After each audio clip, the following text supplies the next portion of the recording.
And during all of that, she had behind her this image that had multiple photographs on it, one with R.Kelly in the middle and then different circles around him. So you see there in the sketch what that looked like. That was behind her during the entirety of her 3-hour plus closing arguments, and she's not done. We attempted to recreate what that web looks like in the courtroom. We have some of the photos that are on that illustration that were provided to us by the prosecution. But what the prosecution wants to make sure that this jury sees is that Kelly is in the middle of it. The government cannot plead its way around the distinctness requirement by simply alleging that the enterprise is defendant's inner circle and introduce a series of headshots of all defendants' former employees as evidence of an enterprise.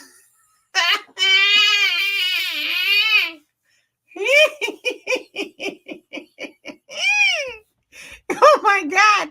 Did you guys hear this? Am I reading this right? It sounds, oh my God, I'm embarrassed for the government. Okay, listen to this.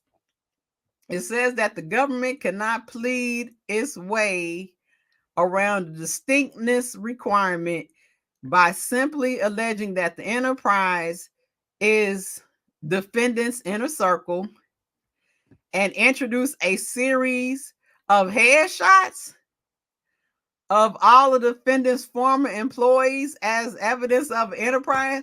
Are they saying that they just took basically like real picture headshots of these people and said that these were the people of the enterprise?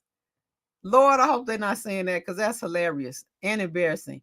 Okay, the enterprise as alleged by the government existed because of its goal to promote the defendant in his legal and alleged illegal sexual activities. It had no function unrelated to the defendant. Under its factual pattern, the distinctness requirement was not satisfied. Right? They didn't separate the two. That is so funny, you guys. They said that they introduced a series of headshots of all of the defendant's former employees as evidence of an enterprise. Oh, they cheated. Based on what we read and we seeing what they presented, like she said, they cheated. And it's some low level. These are some low level clowns. That's embarrassing to even call that racketeering.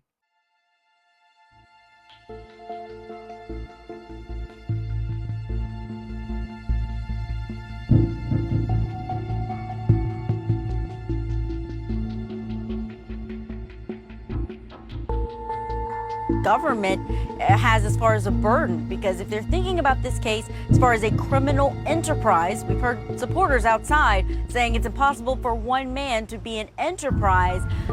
That was cleared up by Geddes. Here's a look at what she said today. This enterprise that's charged in the indictment is not a criminal one. The law recognizes that criminals are more powerful when they are backed by a group, and without the services of those people who were around Kelly, his entourage, he could not have carried out these crimes for 3 decades. They enabled his crimes, and they happened over and over. In that courtroom today, she went through that issue multiple times.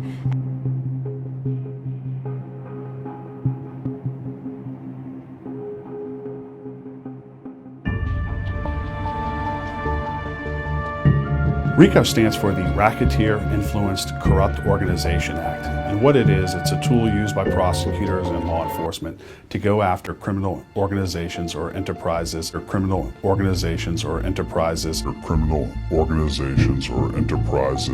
and those who participate in the same goals,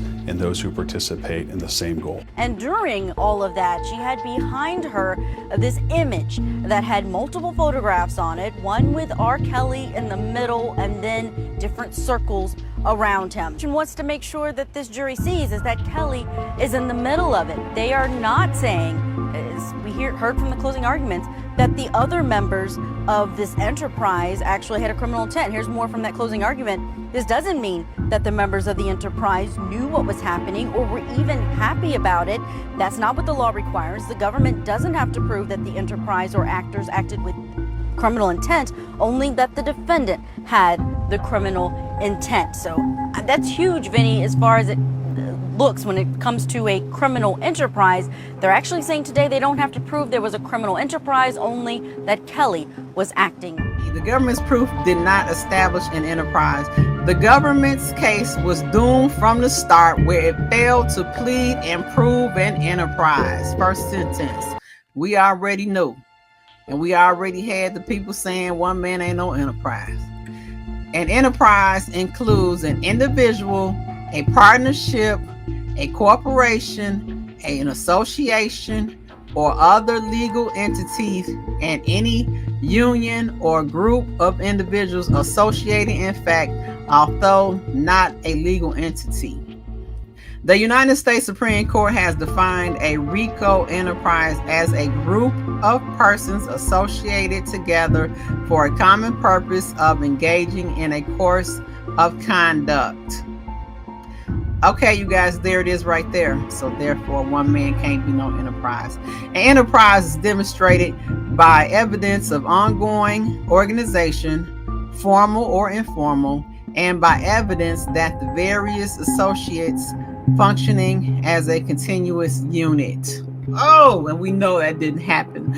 Listen again. The enterprise is demonstrated by evidence of an ongoing organization, formal or informal, and by evidence that the various associates function as a continuing unit. Case law is cited. For an association of individuals to constitute an enterprise, the individuals must share a common purpose to engage in a particular fraudulent course of conduct and work together to achieve such purposes. There you go. And that's what we said. One man ain't no enterprise, because guess what? They need the individuals must share a common purpose, saying that Kels can't be the only one doing this stuff.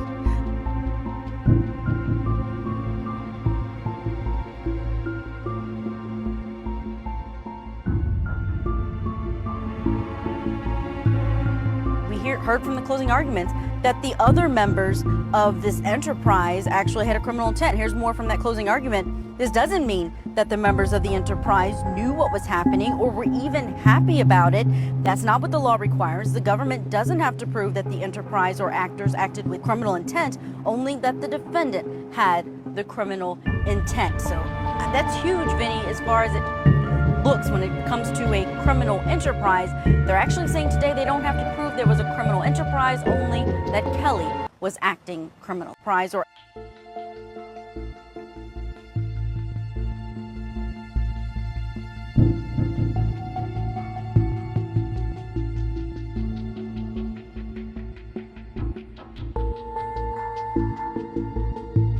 Kels can't be the only one doing this stuff. The government came in and swooped up everybody that was working with him, so they would have had a better chance in coming in trying to grab everybody with them instead of trying to make them people turn federal witnesses, coming in and swoop them all up and charge them all. They had a better chance doing that. You want to come in, let them turn state's evidence, be a witness for you, and try and charge Kels as a enterprise alone. It's not fitting what they saying. They played Kels, you guys. The enterprise purpose must be common to all of its members. Okay, he by himself. Once again, ain't no members. It's him. Case law is cited. And that's the RICO law, Racketeering Influence Corrupt Organizations. When this law was enacted, it was designed to crush the mafia, to treat the mafia as a criminal enterprise. Criminal enterprise. Criminal enterprise that was engaging in a pattern of racketeering activity. And this enabled the government to go after a whole crime family rather than individual indictment. Whole crime family rather than individual indictments against individual persons for various crimes. Instead, they call the whole crime family the enterprise, and then they labeled all these various activities, and then they could go after the whole organization at once. And as a matter of fact, it was very successful, and a major dent has been made in the mafia. they are not saying as we heard from the closing arguments, that the other members of this enterprise actually had a criminal intent. Here's more from that closing argument. This doesn't mean that the members of the enterprise knew what was happening or were even happy about it. That's not what the law requires. The government doesn't have to prove that the enterprise or actors acted with criminal intent, only that the defendant had the criminal intent. So that's huge, Vinny, as far as it looks when it comes to a criminal enterprise. They're actually saying today they don't have to prove there was a criminal enterprise, only that Kelly was acting criminal. Thus, for the government to establish an enterprise here, it is required to prove that the defendant, his employees, and entourage came together with the common purpose of recruiting women and girls to engage in illegal sexual activity and produce pornography, not merely the broader purpose of promoting defendant's music or brand, assuming the defendant's employees and entourage did share a common objective of promoting defendant's music. That objective had no nexus to the underlying racketeering activities. Defendant did not go through all the trouble of becoming a world-famous R&B singer for the purpose of engaging in illegal sexual activities with the Throat Goats, even if his job put him in proximity to women. The government cannot end the common purpose requirement by identifying a broad objective of the enterprise unrelated to any fraudulent activity with no nexus to the Racketeering Act. The government's evidence of an enterprise was insufficient because it failed to establish the defendant's employees and entourage shared a common purpose of recruiting thoughts to engage in illegal sexual activity. The government could have charged R.Kelly along many years ago, many times over, with whatever crimes they believe that he committed. Now, they didn't do that many times. We know there was a case back in the mid-aughts out of Cook County, and he was found not guilty of that case. But the government could have brought charges, and they chose not to for whatever reasons. And now they have brought charges against him under the RICO, which, yes, was designed to get at criminal enterprises, mafia, large drug operations run by gangs. And they are doing that, yes, to plead around the statute of limitations. But even more problematic in my mind is they use this statute in order to overwhelm the jury with other crimes evidence or other bad act evidence. It doesn't even have to be another crime. So really what they're doing is putting someone's life on trial. And that ends up being not really a fair fight. It's one thing to defend against a specific charge. That is fair. But when you bring in these alleged crimes under the RICO Act, you're really putting someone in a position where they have to defend 30 years of their entire life. And that, I think, is not a fair fight, because it doesn't give, you don't have fair notice on what they're coming at you with. There's allegations that date back 30 years. And there are sometimes it's very difficult for particularly high profile people. 30 years. Oh, do I even know this person? Where was I? How can I defend against that? So it's not a fair fight. And then they brought claims under the Mann Act. And the Mann Act has been historically problematic, and it was no less problematic in this case as well. So I believe that the government misused those statutes in order to gain convictions against R.Kelly that were not fair. And there's much that the jury didn't hear that they should have heard.